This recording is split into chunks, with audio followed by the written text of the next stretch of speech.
केंद्र सरकारनं नोटाबंदी केल्यानंतर देशभरात लहान मोठ्या रोजच्या रोज घटना घडतायत। पाहूयात आज दिवसभरात काय झालं।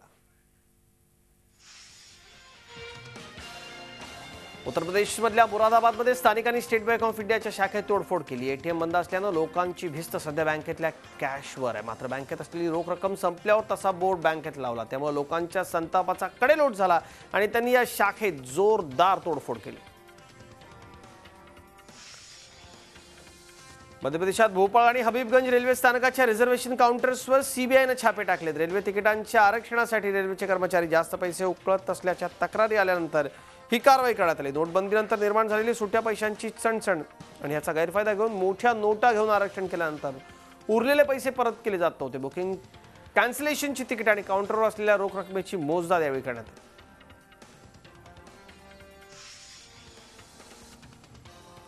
गुजरातच्या सुरत शहरात एका होंडा कारमध्ये 76 लाखांची रोकड सापडली। धक्कादायक बाब म्हणजे ही सर्व रक्कम 2000 रुपयांच्या नोटांची। ही गाडी महाराष्ट्रातून गुजरातमध्ये गेल्याची माहिती गाडीत असलेल्या चौघांना अटक करण्यात आली।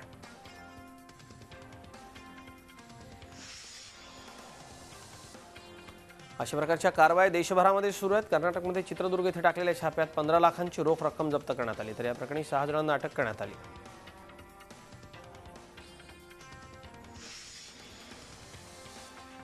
चेन्नईमध्ये काल जप्त झालेली रक्कम तब्बल 142 कोटींची असल्याचं स्पष्ट झालं आहे। आयकर विभागाने नोटाबंदीनंतर केलेली ही आजवरची सर्वात मोठी कामगिरी आहे। यातले 10 कोटी नव्या नोटांच्या स्वरूपात आहेत। 8 ठिकाणी टाकलेल्या छाप्यांमध्ये तब्बल 36 कोटी 29 लाख रुपये किमतीचे 127 किलो सोनं जप्त करण्यात आलं।